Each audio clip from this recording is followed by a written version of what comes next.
Black Man Working is a show that features hardworking black men here in the Mid-South.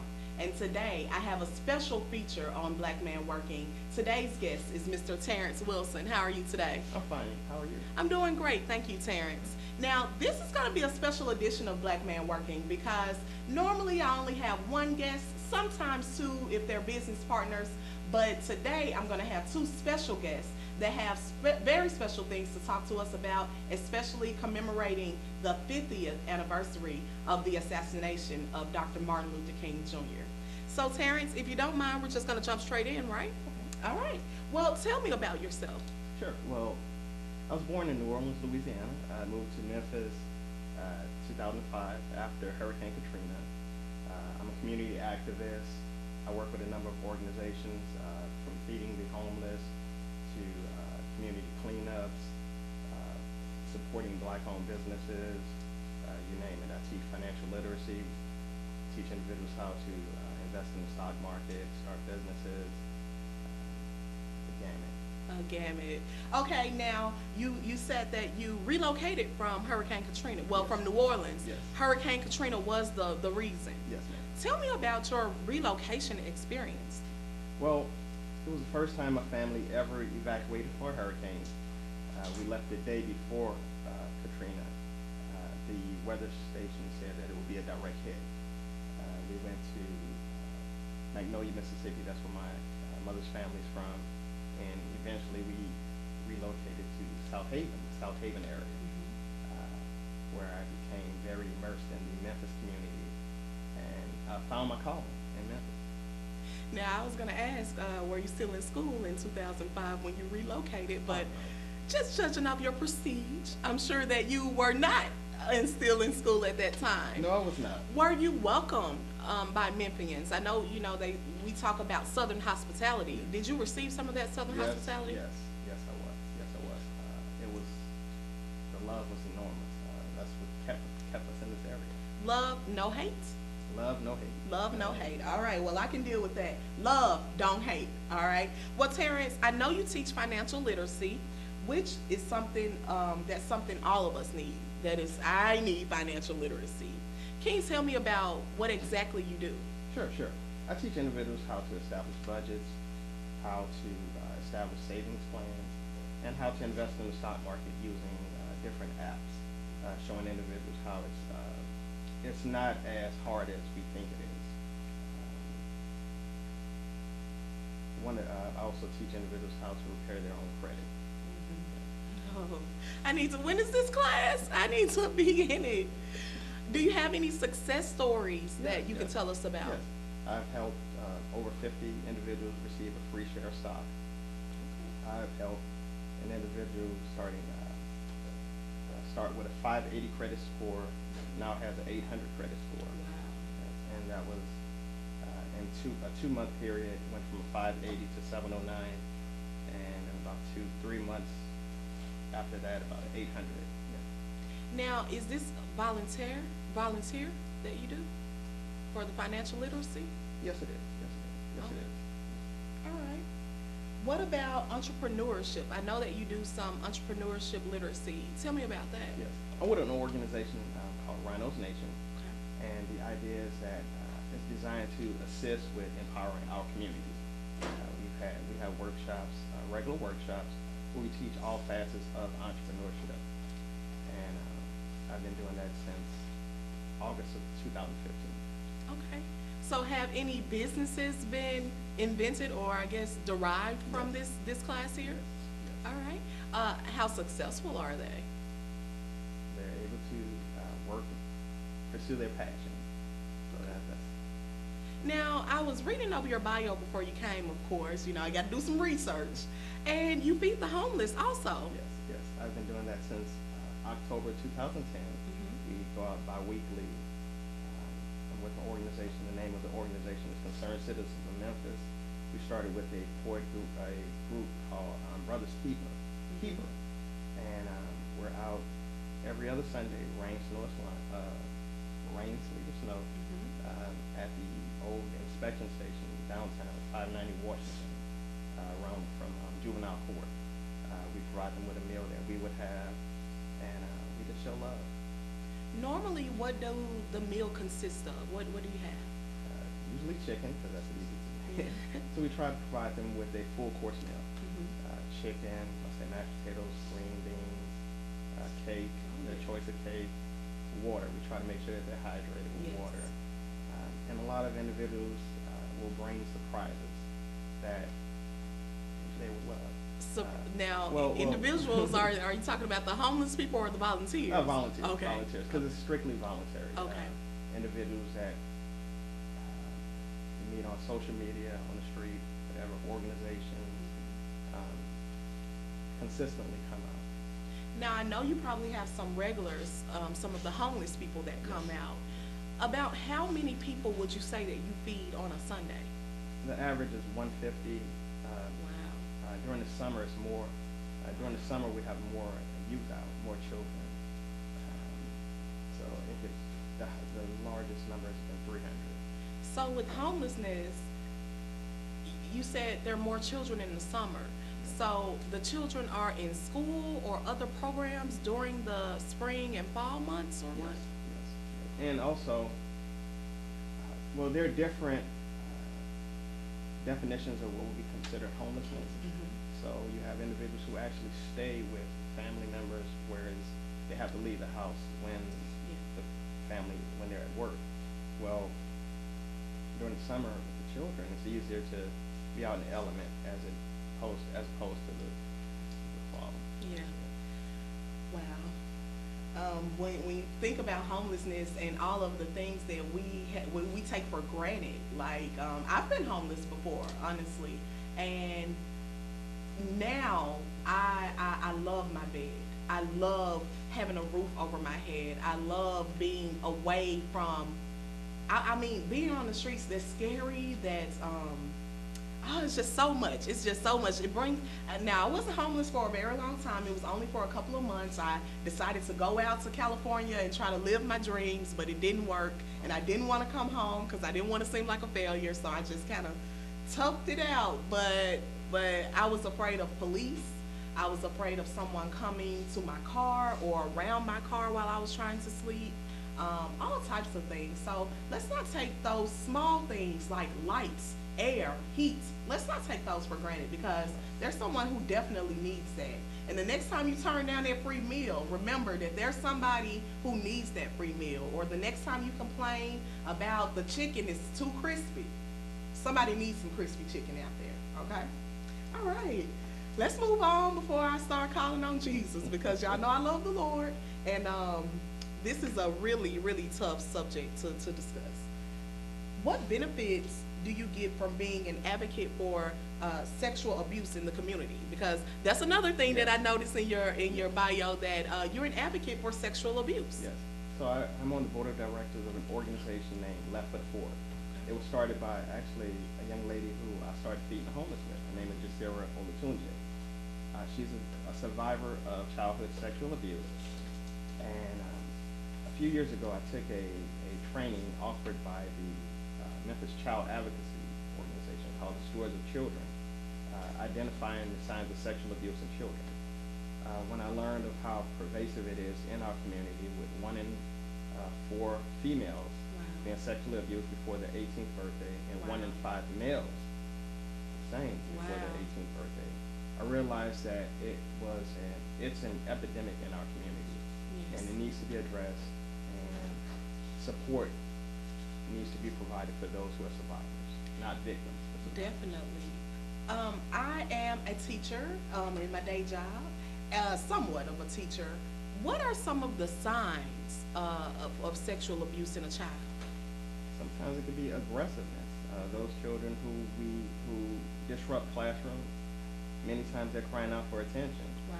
Sometimes just finding out why, what's wrong, what is the problem. Mm-hmm. Sometimes they're in their own way letting you know that there's a problem. Yeah. But as adults and others, they see you as part of the problem because you're not assisting them. Mm-hmm. And they, a 5-year-old will not know how to express what their uncle or someone has done to them. Right. And so the only thing they do know is, throwing a tantrum. And we as adults have to ask those hard questions, have to sit down with that child. Is it sometimes the child is standoffish as well? That's another sign. That's another sign. Again, you want to always, when around children, you want to find out why they are the way that they are, what's going on, ask questions, to be an advocate for them, to let them know that they can trust you and that they have your support. Yes. Wow. Ooh, it's getting deep, Terrence. It's getting a little deep in here. All right, let's see. Tell me about the neighborhood cleanups that you're involved in. I know that there was one program, Fight the Blight or something going on. Are you involved in that one or others? Not necessarily Fight the Blight, but working with an organization, the name of the organization, the First Year Foundation. They're started by a gentleman named Gilbert Barnes Carter. And the purpose of the organization is to address child infant mortality in our community. And one of the issues is blight, system trash in our community. So we've had several neighborhood cleanups over the years, whereas the first one was very eye-opening.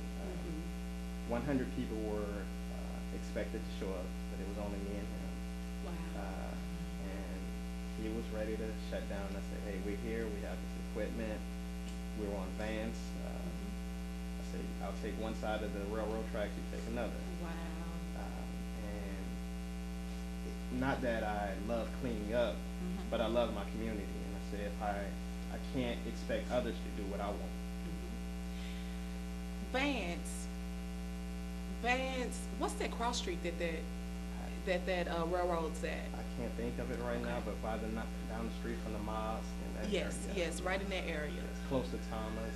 And, When I was in college, I participated in community cleanup as an alternative spring break, and we were out cleaning up a park, and all types of trash was out there because we litter, we do, and it was just all types of things that opened my eyes, just like the homeless situation opened my eyes.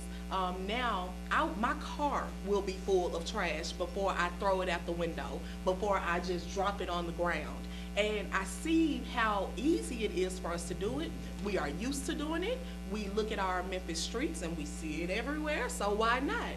But I think that we should encourage more community cleanup and more fighting of the blights. that's right. Yes.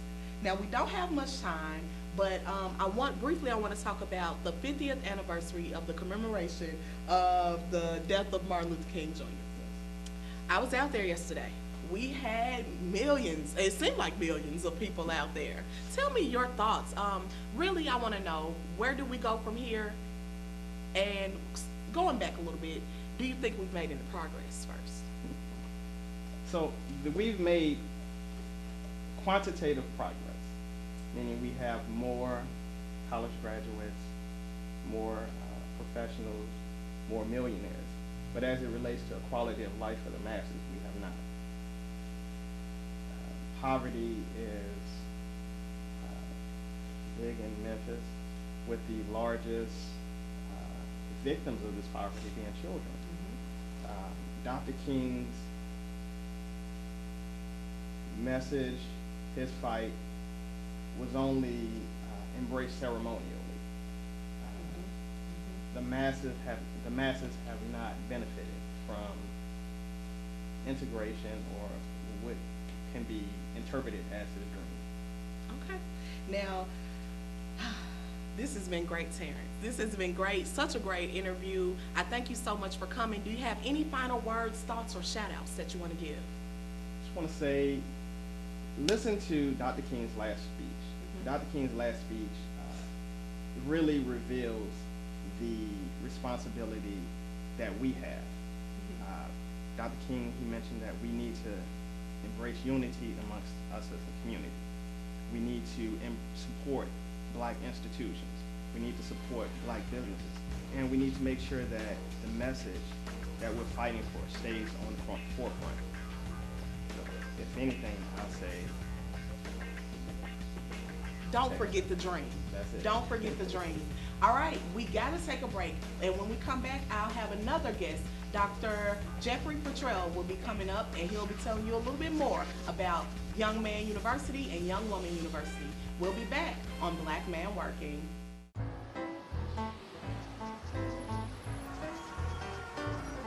When you can't do it all, do what you can. Caring for others. Pass it on. A message from the Foundation for a Better Life. TTEN. Welcome back to Black Man Working. I'm your host, Leanna Davis. Before the break, I told you that we're going to have another special guest. Our first guest, Terrence Wilson, told us all about different things that he's doing for the community and his thoughts of the MLK50 event that we had here in Memphis just a couple of days ago. My next guest is Dr. Jeffrey Petrell. How are you today? Doing well, thank you. Doing well, thank you. Thank you so much for being a guest. Thanks for having me. Now, I told y'all this is a special edition of Black Man Working, so don't be alarmed. I'm not doing anything different. Don't be tripping. We're gonna keep you tuned in today, okay? Now, Doctor, please tell me about yourself. Well, I'm the chairman of Young Man University, Young Woman University, currently serving in that capacity. It's about education for us. Okay. Young Man and Young Woman University is an academic educational system. Okay. We're not a program. I think programs come and go, but systems are sustainable, and that's what we are. We focus on academics, entrepreneurship, with God in the center of what we do. Wow. What is the mission? I think you just covered that, the mission of Young Man University and the Young Woman University. My mission personally is to lay a foundation for our youth, not to be a safety net for them, but to lay a sound economic foundation that they can build upon. They are the future. So it's incumbent upon us as elders and everything we do to lay a foundation for them. And that's what we focus on at YMU. You hit the nail right on the head when you said to be a foundation instead of, what did you say? Instead of a safety net. A lot of times I find that we are safety nets for our youth. Oh, they can't do that. They can't do this. Oh no, let the baby. They're not babies. They know a little bit more than we do if we really want to be honest, because they have evolved with the technology, and so they are on top of it. And you were absolutely right when you said we need to be we don't need to be safety nets. No safety nets. Okay. What are some challenges that you face trying to make this a successful system? Well, this is the business, and because entrepreneurship is at the forefront of what we do, we face the challenges that any small business faces, resources, revenues. I'm not a nonprofit. This is proprietary school. So it's about generating revenue. So with that, you're going to just face the challenges any business will face. All of our scholars, our homebound scholars, all have their own Tennessee corporation. We teach business, and then we activate those businesses. It's a part of their academics. We open businesses. We have a new restaurant in the airport area called Free Flight Cafe. We're about to launch our new bookstore called Four Letter Books Read. And so we do real business. We have a farm. This year we're going to expand on our growth. We grow on 3 acres this year, but this year we'll do 15 acres. And our goal is to have a fresh fruit and vegetable market. About how many students did you say that you Totally in our home school, we have 12, but we're contractors for Shelby County Schools, so we have a total of about 40 kids inside of Shelby County that are our outbound students. Okay. So they're with us maybe 2 to 3 days a week, and then of course our regular students are with us every day. How do you mentioned that this is Christ-centered. Mm-hmm. How do you incorporate Christ into this business style format? Well, because it lays the foundation principally in what we believe and what we do. I'm not a church, so I'm not forcing the system of religion. It's about, for us, Christ is the God for us. Yes. And so I'm implementing in what we do. We teach from it. I don't beat our scholars up with scripture, but when they ask me how I evolved, how I changed, then my answer is to Christ. The Christ. When Christ lives in you, he comes out. He comes out. I know that my viewers, I talk about it all the time. I love the Lord. God has created all of this for me. And, you know, we take all types of things for granted, but we got to remember who we got it from, where we got it from, and how we could very well be the child that we're trying to teach, but we're not, because we were able to change. Right. This is a great, great system. I appreciate it. Do you ever feel pressure to perform better than any other race? I feel pressure to perform better than anybody, Okay. because that's the entrepreneurship side. Mhm. I believe, there's a new spirit and I heard this in a movie, in corporate evolution, survival of the unfittest. Well, I believe if you don't do it right, you should get eliminated, because this is about producing results. And if you produce results, then from a business standpoint, you should be at the forefront. And so I don't even think about it in terms of race, I just think about it in terms of business. In terms of business. Mhm. That's right. You should always strive to be the best anyway. You Absolutely. should. Now, we just celebrated MLK50, Yes, ma'am. and there were, man, thousands, seemed like millions to me, of people that were down at the National Civil Rights Museum. Mhm. Tell me some of your thoughts and feelings that came from that. Well, I think people should be allowed to express themselves however. If you wanna march, if you wanna sing, I don't have any objections to any of that. From a business standpoint, I look at it economically as well. We talk about our progress in this city. We got one gas station that's black owned. What, inform us, what is That's that? the one over, I think it's on James Road. There were two as well on Mississippi and Park, I think Parkway needs closed. We don't have, grocery store that's black owned. So when I think about progress, yeah, there's progress. I think Brother Karen did it well when we talked about employment and educational progress, but jobs are not inheritable. I don't care what my position is on a job, I cannot transfer that to my child, so he can't get it when I die. Yes. So what do we leave behind? And I always ask this question, if everyone over 40 dies today, what disposition do we leave our children in? Because the ownership is not there. Yeah. I have a student, and what I do, I teach students with disabilities rather, I teach them how to work. One of my students has not been coming. He hadn't come to work all week. We called his mom. She don't want him to work. She wants to rely on the government assistance. She said, no one in my house works. I'm not working. He's not gonna work. We are gonna keep getting his check. And I was just appalled, because I'm like, we are trying to do better. They've already counted your son out, saying that because he has a disability, he cannot work. I've seen the proof. 5 out of the 6 students I had last year got employed at the host site. And so they can work. But we, as adults and as parents and as the guardians, have to instill that in them instead of stripping it from them, or I guess putting out negative influences in their life. Well, I think, as the elderly parent, we have an obligation to set the standard for our youth, for our children. I mean, all of them. We have an obligation to work and worship. We tie God back into Yes, our yes. one and the same. So at YMU we teach about ownership, but ownership has 2 phases. There's a first ownership, which is almost a psychological ownership. I don't have legal possession of it, but I own it. I'm renting the house, but I own it. It's mine. Yes. I don't have legal entitlement to it, but it's mine because I live here. And then the other part is teaching them how to take a legal possession of property. Yes. But unless you take that type of spiritual, mental, intellectual ownership, then the community never changes. Because I won't pick up paper because I don't own this Yeah. place, but you live here. But you live here. So yeah. the community never changes, and you never get to the point of the legal possession of properties or whatever it is to teach ownership. So when people come to YMU, man, it's always so nice and clean here. That's why they clean it up. I clean my office up, but I'm not cleaning this whole building. I don't have no maintenance staff. It's theirs. So we have to set those bars for our children. And I don't teach black boys especially that someone's going to give me anything. Yeah. Yes. So, we teach them to get up in the morning with the expectation that God gets me up, then these are the best 2 hands to help me. And if someone blesses me, then I humble myself and I can receive. Yes. But I did not wake up with the expectation that someone was going to give me something. You said that, Brother JR.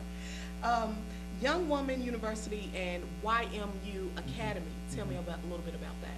Those are one and the same. The spirit of them exists in the same realm.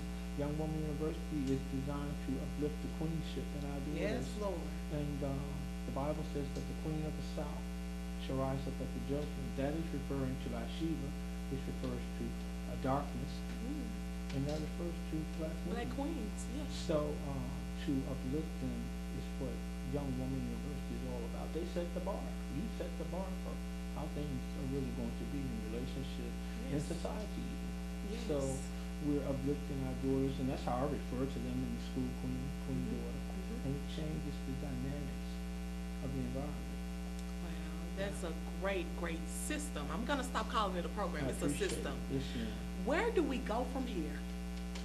Well, in my thoughts, I'm still saying ownership. Because unless we take ownership, you have no control. True. You know, Whitehaven is the largest per capita black income in the city. Has more black-owned homes, more black professionals, but you don't have a grocery store. You have one bank, questionable if it's wholly black-owned. So, where do we go from here? We need to start building blocks Building. that our children can stand on and go further. I agree. I agree. We have to be the building blocks. We have to form those building blocks for our youth to thrive and for them to move on. Y'all have an event on April 8th. Yes, ma'am. Now, Terrence ran out of time. You still got a little time. Tell us Okay. about that event. Well, the part that I'm participating in is 50 years later. Where are we? And what we have been doing is just researching data in Memphis, where we were 50 years then and where we are 50 years now. And 50 years ago, we had black-owned grocery stores. We had multiple black-owned gas stations. Mom and pop stores before all the Family Dollars and the Dollar Generals came in and put them asunder. We had a sense of control. Now we have no control. Now I look at the malls in the black neighborhood, Southland Mall, all of them have gone under. But you're still in the largest condensed per capita black income in the city. How is that? Why do we drive to Oak Court? Well, that's because we don't have any control. Black Panther, wonderful movie. We don't even have a black theater.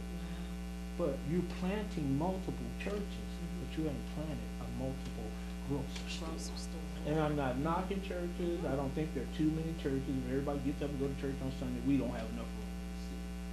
But your spirituality has to affect the secular world as well, Yes. if it's going to be effective. Yes. And so that's just where I see we need to go. That's my part that I'm speaking on at the event, that we got to build. But the true effect of American chattel slavery is it destroyed our ability to have relationship and trust one another. And if you don't have that, what are you going to do? Well, that's our time, everyone. See you next time on Black Man Working.